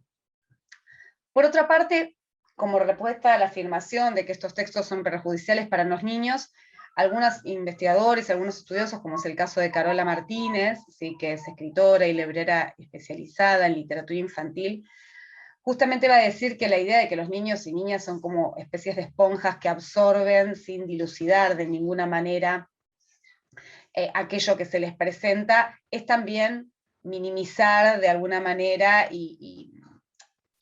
a los lectores infantiles, que son no solamente seres pensantes, sino que también son extremadamente críticos, ¿verdad? Un poco en base a todo esto, para no extenderme, la propuesta o la idea es poder pensar que si en lugar de prohibir, ¿no?, determinados textos, nos proponemos formar a lectores jóvenes y que tengan las suficientes herramientas críticas, seguramente las próximas generaciones van a ser capaces de analizar profundamente no solamente los cuentos clásicos, sino también todo discurso que les llegue, ¿no? Y que puedan leer críticamente y que puedan, en todo caso, sacar sus propias conclusiones respecto a eso que están leyendo. Por esto es que vamos a sostener que censurar los cuentos clásicos no solamente va a implicar subestimar a los lectores, ¿sí?, a los pequeños lectores en este caso, sino que les impide formar criterios para discernir, para valorar y para opinar respecto a las lecturas que se le presenten en todos los ámbitos de la vida. Y que la propuesta en todo caso es fortalecer la agudeza de los niños a la hora de leer y poder incorporar discursos que les permitan, ¿sí?, en todo caso, considerar si es bueno, es malo, es enriquecedor o no aquello que les presenta. Así que un poco la idea era compartir con ustedes esto. Muchas gracias por el espacio.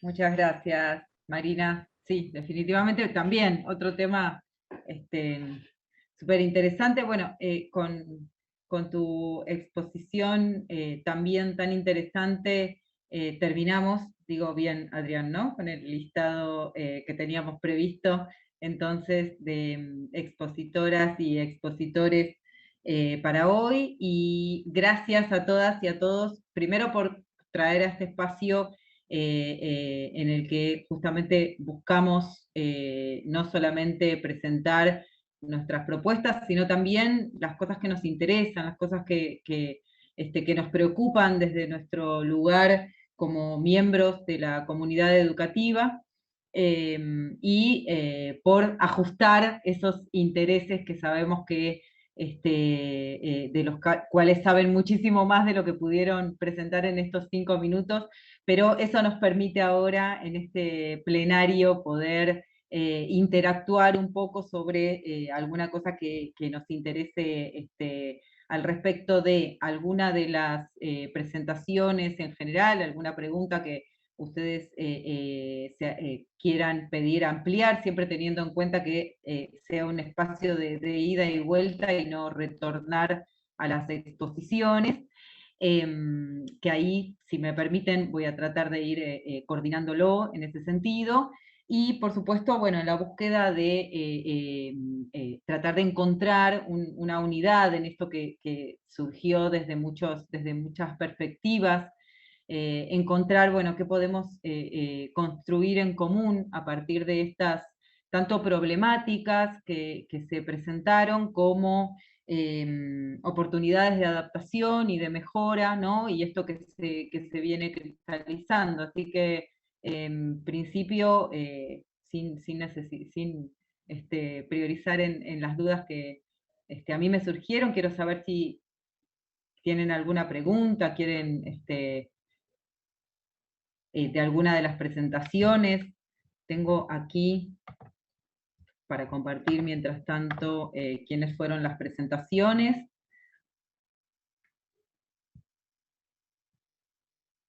En el orden que estuvieron, y ahí tienen el acceso a la agenda también. ¿No? Bueno, yo en principio, de lo que, y les pido por favor que me interrumpan si surge algo para agregar. Puedo decir que verdaderamente como decía en un principio, los espacios estos permiten que desde otras perspectivas, no solamente disciplinares, como es lo que sucedió, sino también desde otras perspectivas culturales, ¿no? y geográficas, podamos confluir para poner en común cuáles son los intereses que tenemos y las propuestas, ¿no? La búsqueda, porque un poco creo que lo que todas y todos estamos tratando es de encontrar en este lugar una oportunidad para mejorar, para hacer propuestas.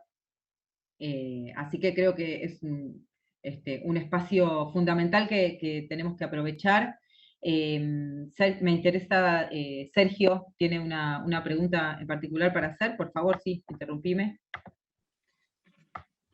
Le quería preguntar a Pablo, sí, con respecto a su proyecto, si el proyecto de él es aplicable a todos los espacios curriculares y si alguna persona en particular va a coordinar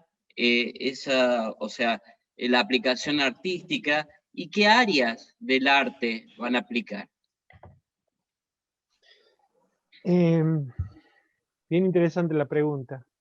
La idea del proyecto tecnopedagógico, si bien no es exclusivo de las artes o de la educación artística, entiendo yo que, sin querer ser atrevido, respecto a las demás disciplinas, yo creo que sí se podría adaptar perfectamente a otras disciplinas.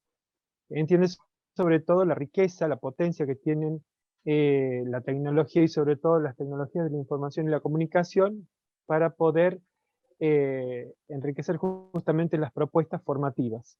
En el caso del área de la educación artística, comprende los 5 lenguajes que admite el sistema de educación nacional a través de la resolución 111/10, y digo los que admite porque también le escuchaba a la última colega también con esa presentación tan interesante, porque por ejemplo no admite a la literatura, ¿sí?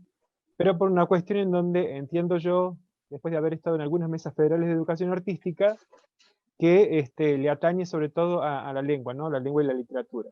En ese caso, te decía Sergio, son 5 los lenguajes artísticos que admite, que son el teatro, la música, las artes visuales, las artes audiovisuales y las artes multimediales. Si bien con distintos desarrollos en todas las jurisdicciones, porque entiendo que, por ejemplo, en Buenos Aires la oferta de los bachilleres en audiovisual son mucho más fuertes que acá en Tucumán todavía, y acá todavía con una disponibilidad bastante importante, porque tiene que ver también, por ejemplo, con los perfiles que se ofrecen. Acá, por ejemplo, no hay un profesorado para docentes que aspiren a enseñar artes audiovisuales, pero sí hay licenciados en cine, técnicos en radio y televisión. Entonces también adaptándose a esos perfiles que existen en las provincias, ellos pueden tomar, por ejemplo, o hacerse cargo de algunas horas que ofrecen las escuelas secundarias acá en la jurisdicción de Tucumán, ¿no? Pero como te decía, sobre todo en estos lenguajes o expresiones o disciplinas artísticas, y en cualquiera de esos lenguajes podría ser adaptable, entiendo yo, el proyecto tecnopedagógico. No sé si te responde la pregunta, Sergio.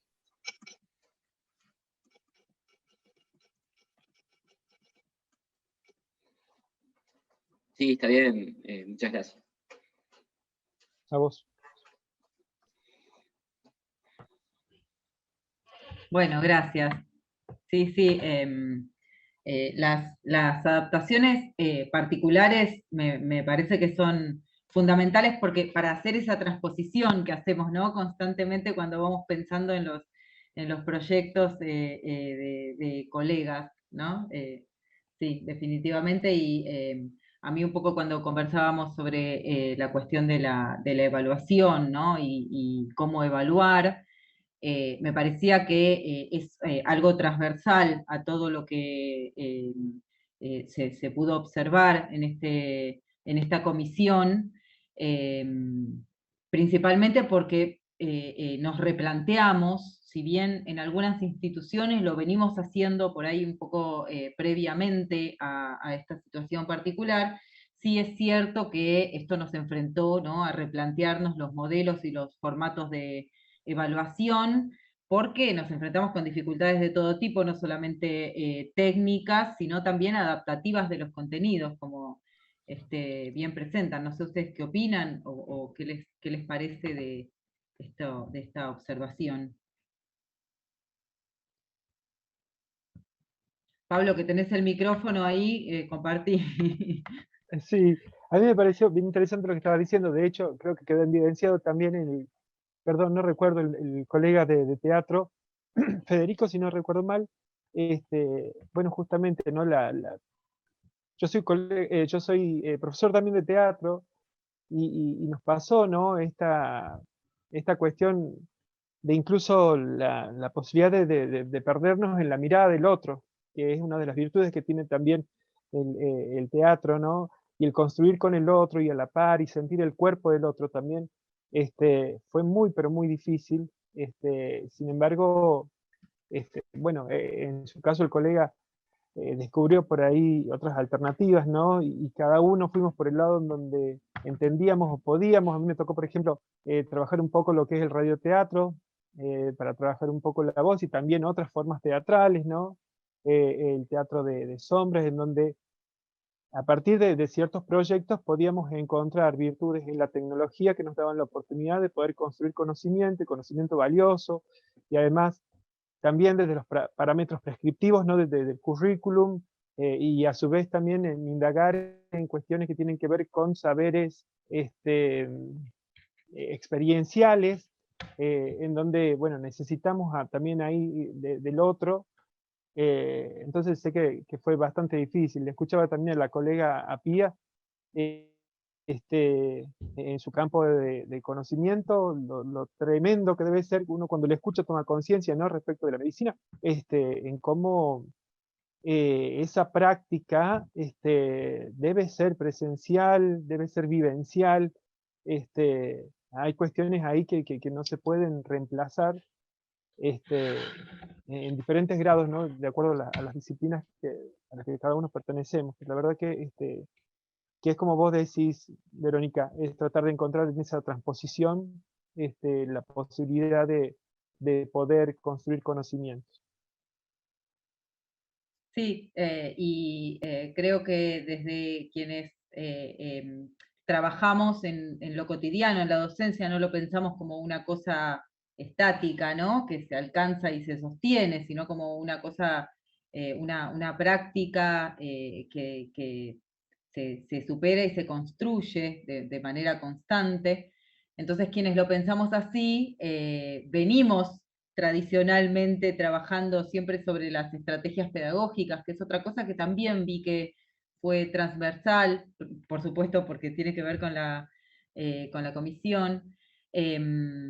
Y particularmente a mí me interesaba lo que presentó Paola sobre las estrategias pedagógicas y cómo, si nos podés contar a partir de esto, digamos, cómo estas estrategias contribuyeron a la práctica también de la evaluación en este contexto.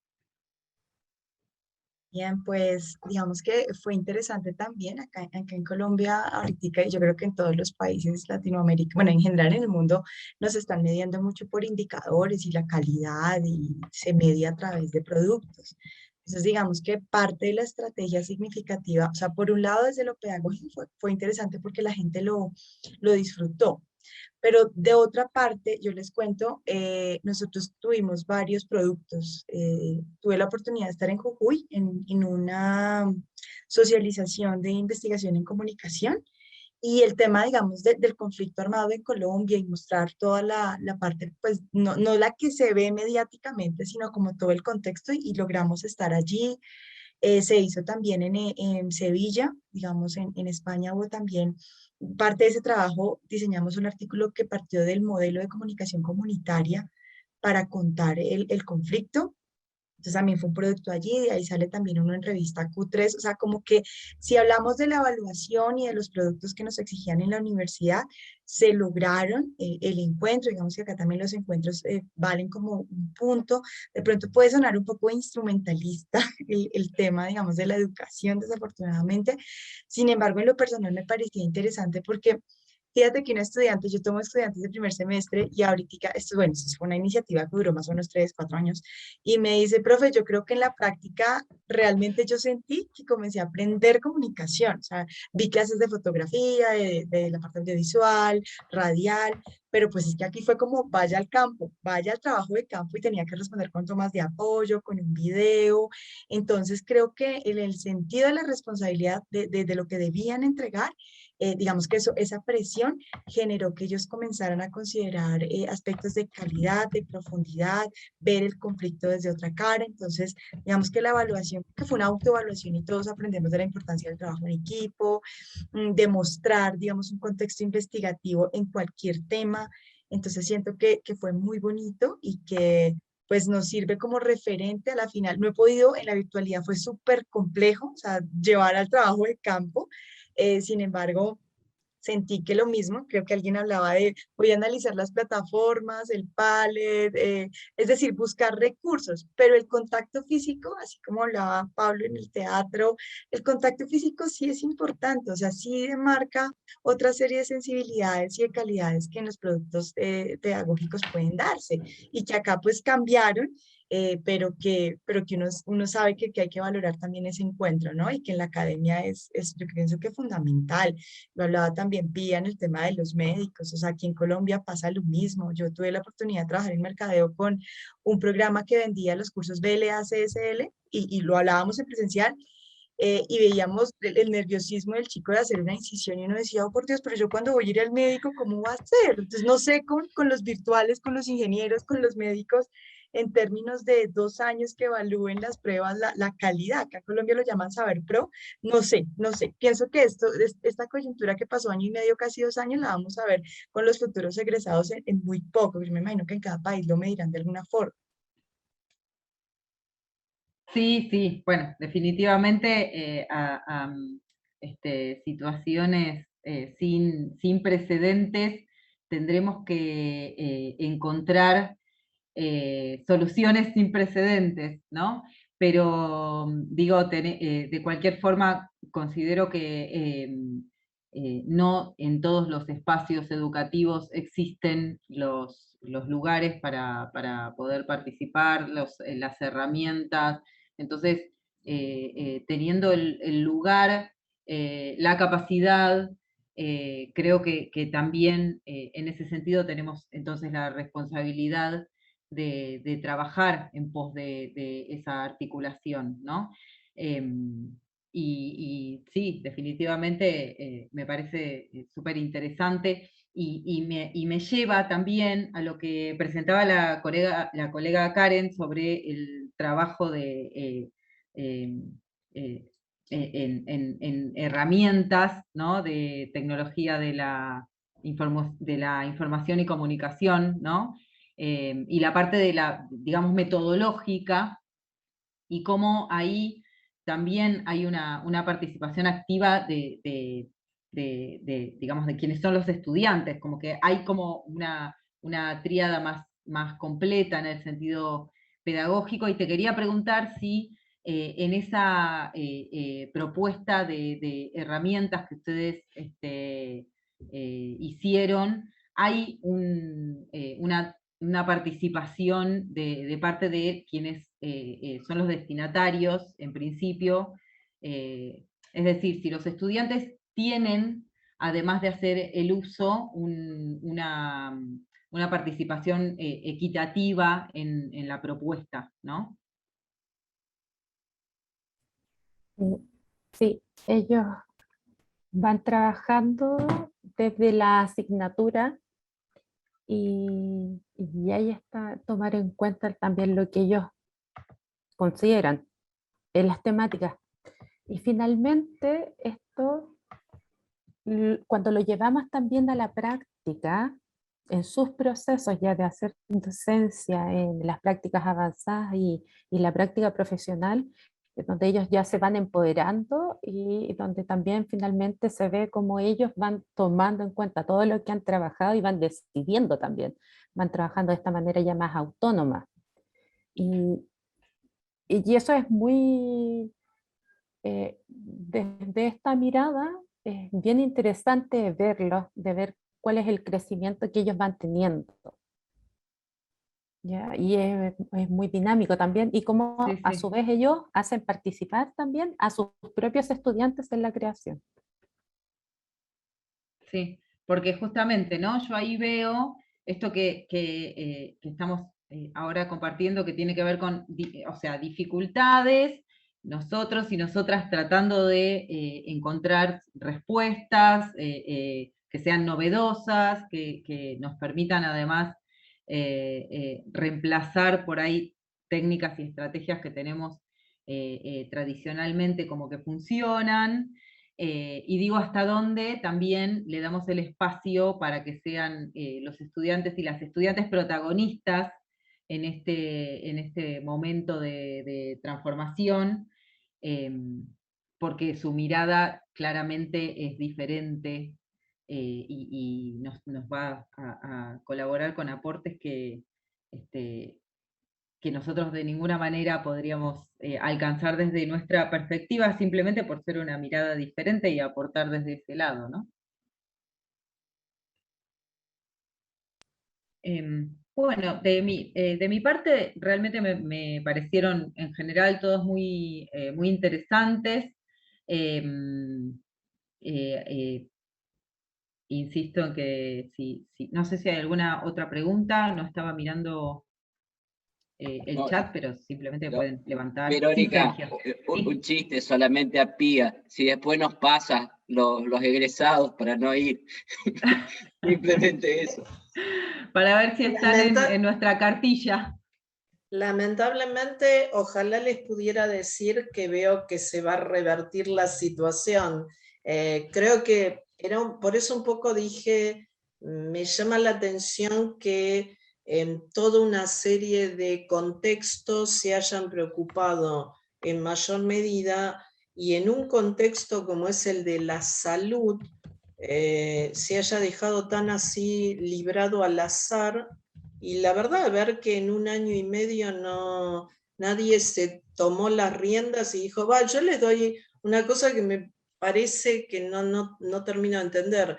Se piensa en hacer nuevo shopping, pero nadie se toma el trabajo de decir, bueno, vamos a construir una facultad de medicina nueva. Y vamos a tratar de darle el espacio como para que no vuelva a pasar una situación como esta. En 1 año y medio algo se podría haber hecho, descentralizarla, por ejemplo, y que no todos los alumnos tengan que ir al mismo sitio. Lo que pasa es que se priorizó decir, bueno, vamos a ver cómo hacemos lo de la evaluación. Lo de la evaluación, sí, mejoraron la plataforma. Bueno, les digo la verdad, yo estuve tomando exámenes porque hay fechas, ahora lo que denominamos fechas intermedias, justamente en esta semana, y seguimos con un problema. Desde el problema, el otro día, les cuento muy brevemente, porque es una experiencia, y más que veo que muchos se preocupan por la evaluación. Tenemos que usar la plataforma virtual, estábamos 2 docentes tomándole a un alumno, le hacemos una pregunta y de pronto responde la alumna, pero escuchamos una voz de fondo.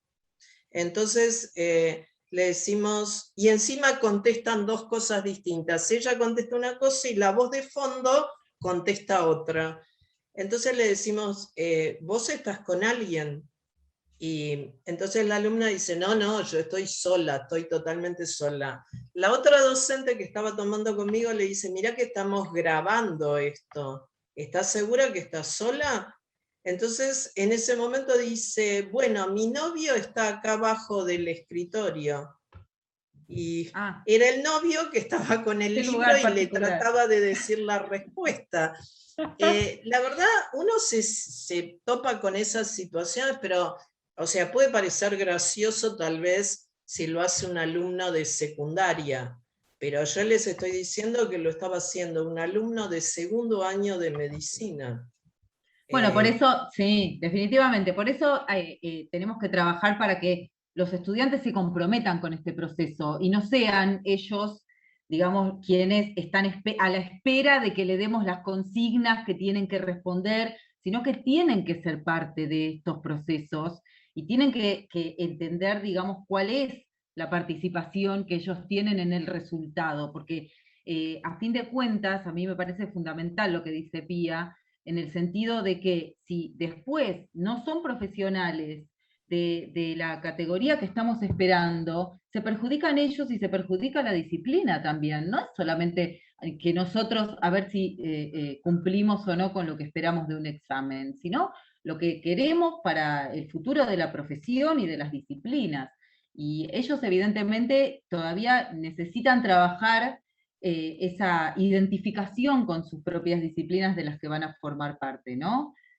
Van a ser quienes construyan qué significa ser, en tu caso, médico, o, qué sé yo, en mi caso, distintos tipos de trabajos.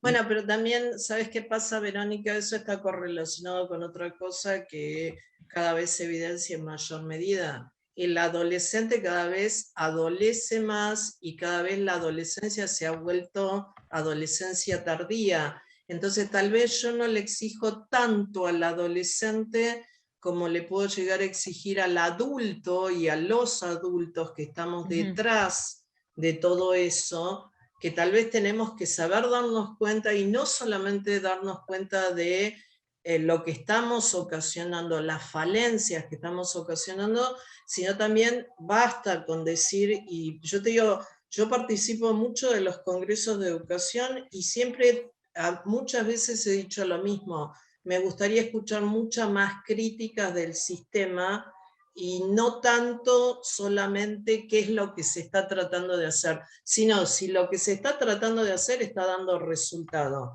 Y si no está dando resultado, quiere decir que nos seguimos equivocando en algo. Bueno, claro, eso tal vez es mi conclusión, ¿sí? Sí, sí, sí, sí.